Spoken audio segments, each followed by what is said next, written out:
हिंदुस्तान के मकबूल रहनुमा पुरजोर तालियों में इस्तकबाल करें।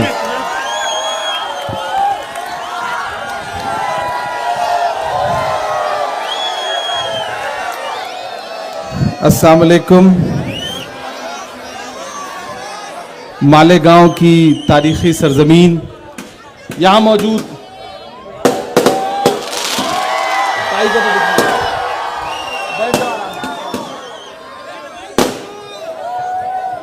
मौजूद आपकी कैंडिडेट डॉक्टर शोभाताई बच्छाव, यहाँ मौजूद डीसीसी शिरीष कोतवाल जी, राजाराम पान गवाने जी, नासिक के अध्यक्ष आकाश शाजर जी, पूर्व मंत्री अनीस अहमद साहब, शेख हनीफ साहब, यहाँ मौजूद महाराष्ट्र मुंबई के प्रभारी अल्पसंख्यक विभाग के अहमद खान साहब, यहाँ मौजूद एनओबी जीनल गाला जी, अब्दुल रहमान रिजवी साहब और इस प्रोग्राम के रूहे रवां एजाज बेग साहब। मेरा ख्याल है कि मैं जल्दी दूसरी बार आ गया हूं। थोड़े दिन पहले मालेगांव आपके बीच में फिर आया था, लेकिन पिछली मुलाकात कुछ अलग थी और आज की मुलाकात कुछ अलग है। माइक थोड़ा सा बेहतर कर दें अगर हो सके तो, माइक की आवाज थोड़ी बेहतर कर दें। पार्लियामेंट में मोदी जी नहीं बोलने देते, यहां माइक वाला नहीं बोलने देगा तो कैसे काम चलेगा? थोड़ा सा बेहतर कर लें। मालेगांव वालों, पिछली बार आया था तो आपसे एक पर्सनल मुलाकात करने आया था, लेकिन इस बार आपसे मिलने आया हूं तो उसका मकसद अलग है। आने वाली 20 तारीख को आपको ईवीएम बूथ पर जाना है और हिंदुस्तान के मुस्तकबिल का फैसला करना है, धुले के मुस्तकबिल का फैसला करना है। मैं हिंदुस्तान के अलग अलग शहरों से होता हुआ आपके बीच में आया हूं। कल बंगाल में था, बंगाल से सीधे मुंबई लैंड किया और फिर यहां आया हूं। उधर जो लोग मुझे स्क्रीन पर देख रहे हैं उनसे गुजारिश है कि अगर वहां से कम नजर आ रहा हो तो आप सीधे आगे भी आ सकते हैं, ज्यादा बेहतर रहेगा। स्क्रीन चूंकि 3-3 कर दिया है तो बड़ा डाइवर्ट सा कर दिया है इन्होंने। जो थोड़ा 20-25 मिनट का वक्त बचा है, मैं कोशिश करूंगा कि आपसे थोड़ी गुफ्तगू करूं और थोड़ी शायरी भी सुनाऊं, दोनों काम करूं, लेकिन पहले गुफ्तगू करूंगा। झील में पानी बरसता है हमारे देश में, झील में पानी बरसता है हमारे देश में, खेत पानी को तरसता है हमारे देश में, जिंदगी का हाल खस्ता है हमारे देश में, दूध महंगा खून सस्ता है हमारे देश में। मालेगांव वालों, मालेगांव से उठी हुई आवाज पूरे हिंदुस्तान में एक असर रखती है। अगर आपको लगता है कि इलेक्शन सिर्फ पार्लियामेंट के मेंबर चुनने का इलेक्शन है तो नहीं, आप गलतफहमी के शिकार हैं। यह इलेक्शन दो विचारधाराओं के बीच में है, दो जहनियत के बीच में है। एक तरफ वो ताकतें खड़ी हैं जो ये कह रही हैं कि हमें मैंडेट दो, हमें बहुमत दो, क्योंकि हमें हिंदुस्तान का आईन बदलना है। नरेंद्र मोदी के साथी, चाहे वो अनंत हेगड़े हो, चाहे ज्योति मिर्धा हो, चाहे लल्लू सिंह हो या भाजपा के पोस्टर बॉय अरुण गोविल हो, पिछले 1 महीने में उनके स्टेटमेंट उठा के देख लीजिए। उनका एक स्टेटमेंट है कि हमें 400 सीटें दो क्योंकि हमें भारत का संविधान बदलना है। और एक तरफ वो शख्स खड़ा है जिसका नाम राहुल गांधी है, जो ये कह रहा है कि जब तक मेरी एक भी सांस बाकी है ना हम हिंदुस्तान के आईन पर कोई आंच आने देंगे, ना हिंदुस्तान की जमहूरियत पर कोई आंच आने देंगे। मेरे भाई, ये लड़ाई दो विचारधाराओं के बीच में है। मैं आपके साथ आपका अपना हूं, आपके मुद्दों पर सड़क से लेकर के संसद तक लड़ता रहता हूं, बोलता रहता हूं। खुदा ने जो मुझे शायरी की सलाहियत दी, उस सलाहियत की बुनियाद पर भी लड़ता रहता हूं। और आपकी दुआओं ने, आपने किन्हीं लम्हों पे मुसल्लों में बैठ के मेरे लिए अगर कोई मासूम सी दुआ की तो शायद वो कबूल हुई। तो मुझे हिंदुस्तान की सबसे बड़ी पंचायत में यानी कि राज्यसभा में जब पहुंचने का मौका मिला तो मैं कोशिश कर रहा हूं कि वहां भी आपकी आवाज बन के बोलूं। मालेगांव वालों, एक मुश्किल वक्त से देश गुजर रहा है। एक तरफ देश के प्रधानमंत्री खड़े होकर के हर मंच पर हिंदू मुसलमान मंदिर मस्जिद, सिर्फ 2 भाषण है उनके पास, हिंदू मुसलमान मंदिर मस्जिद।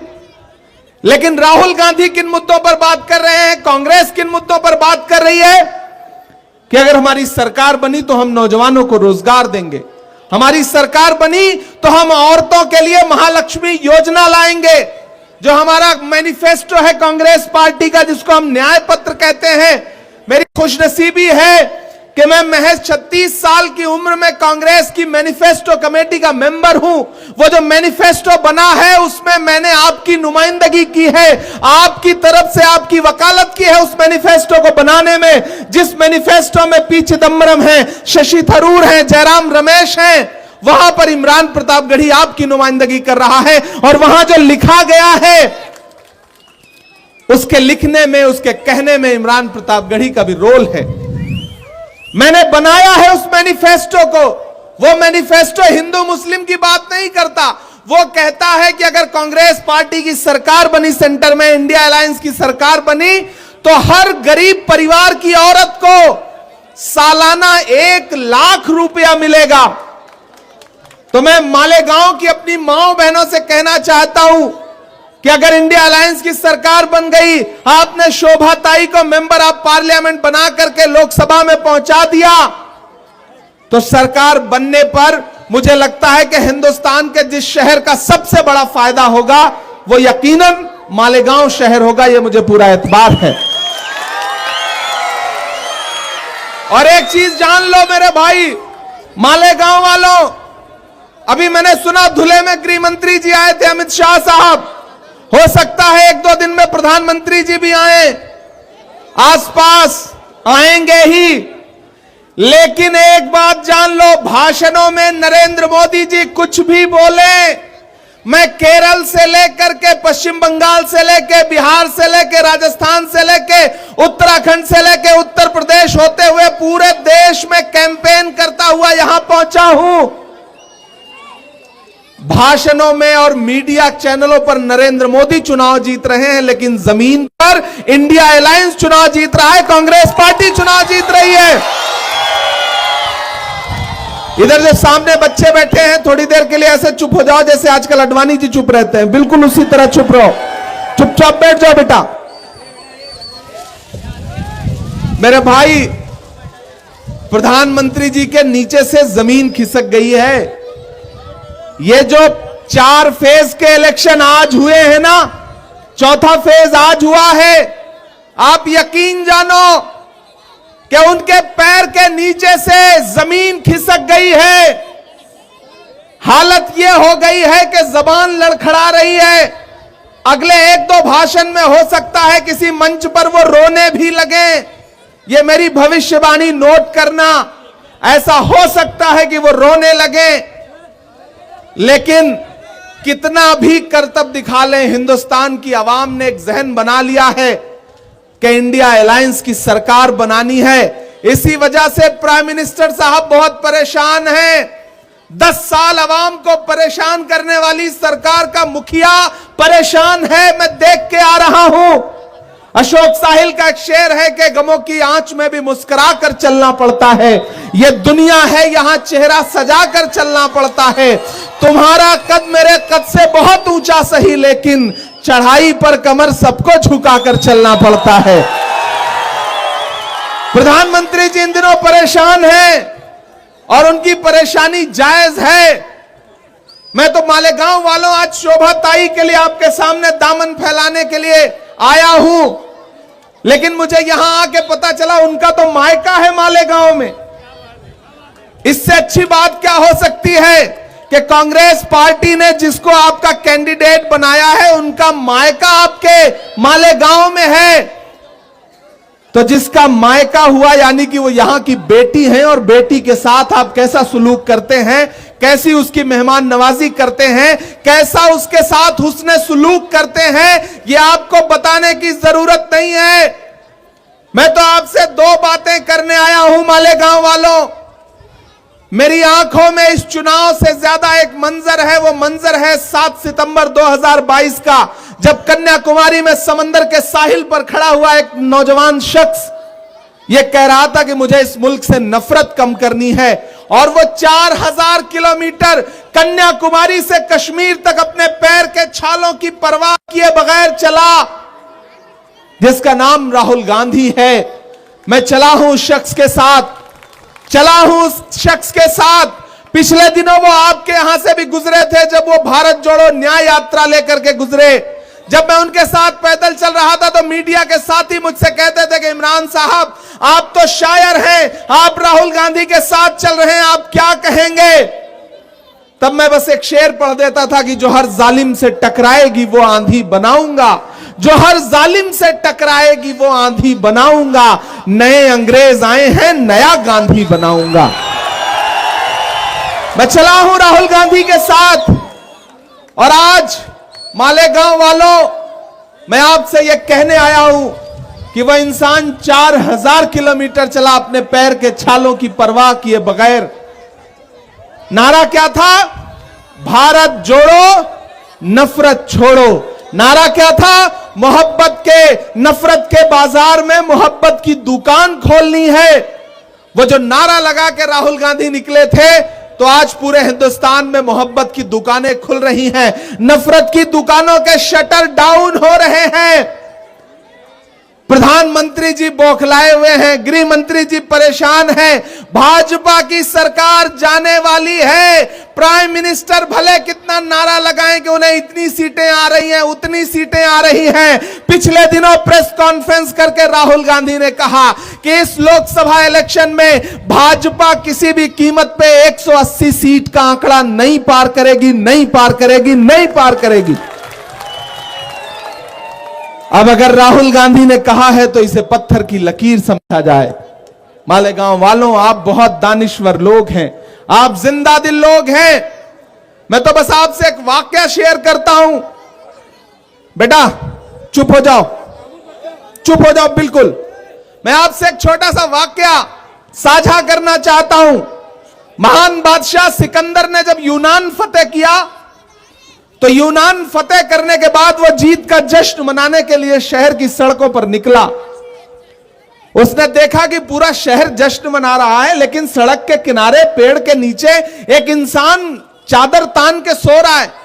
सिकंदर को गुस्सा आया। सिकंदर अपने घोड़े से उतरा और उस सोते हुए इंसान के पास गया और उसे जोर की एक लात मार के कहा कि क्यों रे फकीर, पूरा शहर जश्न मना रहा है, मैंने शहर फतेह कर लिया और तू सो रहा है।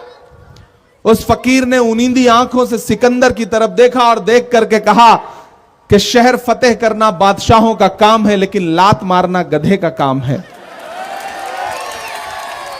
क्या खुदा की कायनात में इंसानों की इतनी कमी हो गई है जो उसने बादशाहत गधे के हाथ में सौंप दी? बताओ मालेगांव वालों, 2014 में लात तो आपको भी पड़ी महंगाई की, हमको भी पड़ी, फिर नोटबंदी की लात पड़ी, फिर जीएसटी की लात पड़ी, और सबसे बड़ी लात जो पड़ी वो नफरत की पड़ी इस मुल्क में।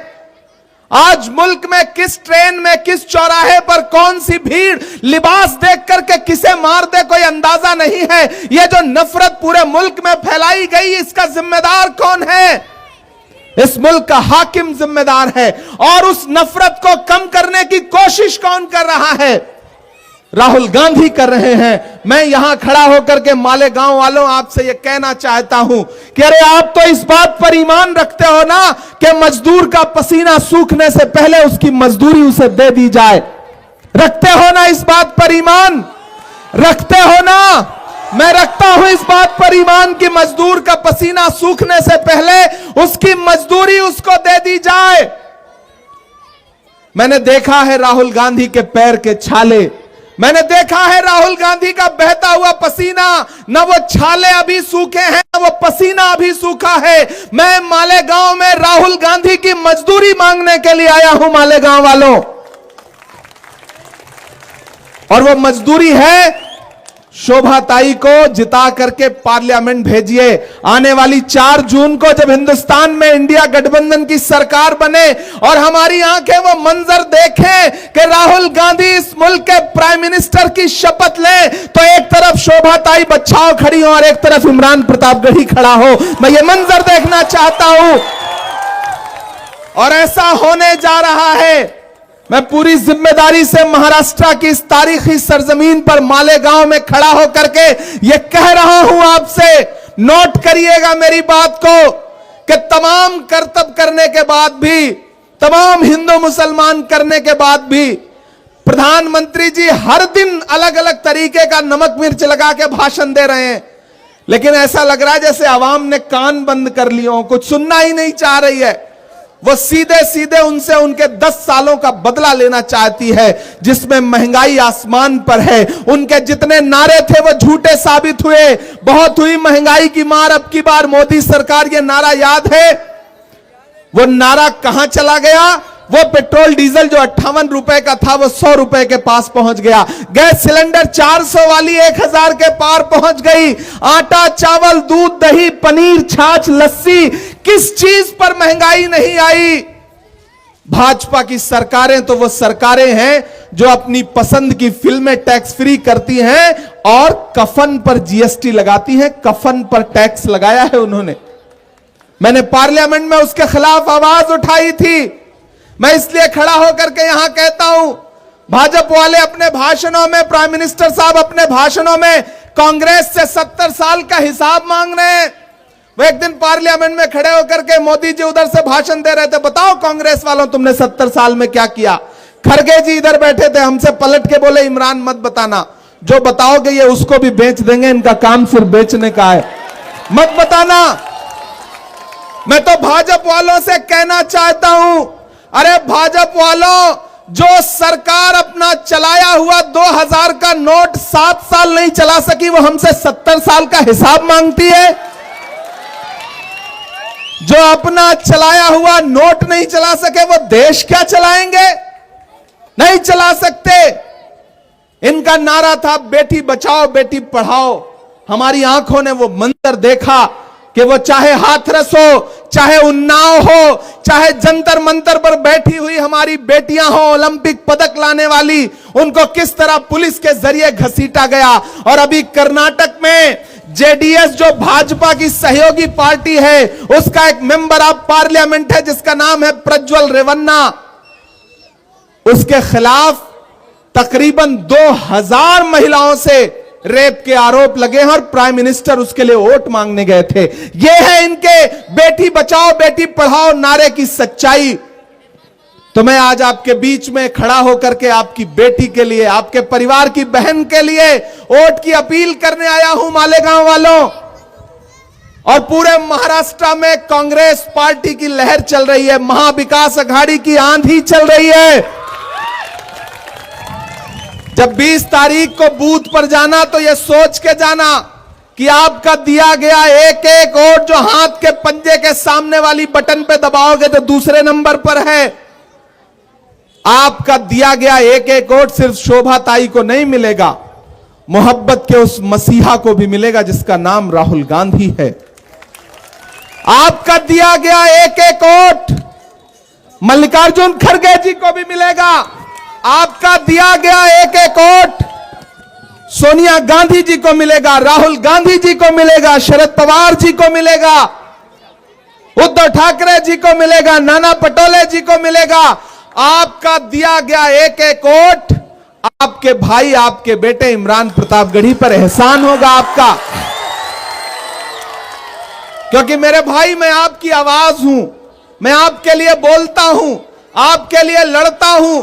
और आपकी आवाज को राहुल गांधी जी ने, एक बात मेरी याद रखना, जिस वक्त में लोग आपकी परछाई से दामन बचा रहे हो, बहुत कड़वी बात कह रहा हूं लेकिन इस बात को संजीदगी से अपने जहन में उतारना, जिस वक्त में इस मुल्क की सरकारें, इस मुल्क की सियासत आपकी परछाई से दामन बचा रही हो, ऐसे वक्त में राहुल गांधी जी ने आपके इस भाई का हाथ पकड़ा और हाथ पकड़ के कहा कि जाओ देश की सबसे बड़ी संसद में बैठो, राज्यसभा में बैठो और अकलियतों के लिए आवाज उठाओ, बोलो उनके लिए। तो मैं उस बुनियाद पर, और मैं खुशनसीब हूं कि मुझे जब पार्लियामेंट में जाने का मौका मिला तो किसी और सूबे से नहीं बल्कि महाराष्ट्र से मौका मिला। मैं शुक्रगुजार हूं कांग्रेस पार्टी का। और मैं आपसे वादा करता हूं, मालेगांव वालों, पिछले दिनों आया था तो मैं लाइब्रेरी के लिए वादा करके गया, उस पर काम भी शुरू हो रहा है, उसमें बजट भी मुकम्मल हो गया है, जल्दी इंशाल्लाह वो काम भी दिखेगा। मैं यहां खड़ा होकर के आपसे वादा करता हूं कि मैं इस शहर के लिए, ये बुनकरों का शहर है, मैं जानता हूं ये हुकूमतों के ऊपर निर्भर रहने वालों का शहर नहीं है, बल्कि अपने हाथ के हुनर से अपने लिए रोजगार पैदा करने वालों का शहर है। मैं इस शहर की मेहनत को सलाम करता हूं। जिंदा रहना है तो हर सांस हुकूमत से न मांग, असल मुंसिफ खुदा रहम अदालत से न मांग। जिंदगी भीख अगर है तो न मिलना बेहतर, और अगर हक है तो फिर इतनी शराफत से न मांग। मालेगांव वालों, मैं जानता हूं आप खुददार लोग हैं। मैं मालेगांव के इस बुनकर उद्योग के लिए जो करना चाहता हूं, यहां तमाम सियासी लोग गवाह हैं इस बात के कि जब मुझे पार्लियामेंट में पहुंचने के बाद बोलने का मौका मिला तो मैंने सबसे पहली आवाज उठाई तो जेएनयू से गायब हुए इस बच्चे नजीब की मां के आंसुओं के लिए आवाज उठाई, जामिया के लिए आवाज उठाई, अलीगढ़ यूनिवर्सिटी के लिए आवाज उठाई। और जब दूसरी बार मुझे बोलने का मौका मिला तो मैंने हिंदुस्तान के बुनकरों के लिए आवाज उठाई। गूगल पर चेक कर लीजिएगा, पार्लियामेंट में बुनकरों के लिए बोला मैं आपके लिए बुनियादी काम करना चाहता हूं, और वो काम तभी होगा जब इंडिया अलायंस की सरकार बनेगी। और इंडिया अलायंस की सरकार बनने के लिए एक एक सीट जरूरी है। धुले से आप शोभाताई बच्चाओं को जिता करके पार्लियामेंट पहुंचाइए। आने वाले दिनों में एक जिताइए, एक फ्री पाइए। इससे अच्छा ऑफर तो कुछ हो ही नहीं सकता ना। एक सांसद जिताओगे, एक खासदार जिताओगे, एक साथ में फ्री पाओगे। ये लोकसभा में खड़े होकर के धुले के लिए मालेगांव के मुद्दे पर लड़ेंगी, और मैं इस बहन का साथ देने के लिए राज्यसभा में खड़ा होकर के आपके मुद्दों पर लड़ूंगा। तो यकीनन आपके मुद्दों का हल जल्दी निकलेगा। मेरे भाई, वक्त बहुत कम है, मैं जानता हूं। हां, शायरी भी सुना दें। शायरी नहीं सुनाएंगे तो काम भी नहीं चलेगा।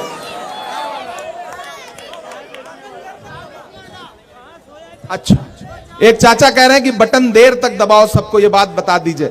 मैं तो ये चाहता हूं बटन इतनी जोर से दबाओ कि मैं दिल्ली में मौजूद रहूं तो मालेगांव की आवाज मुझको दिल्ली तक सुनाई पड़े। इतनी जोर से दबाओ, इतनी जोर से दबाओ।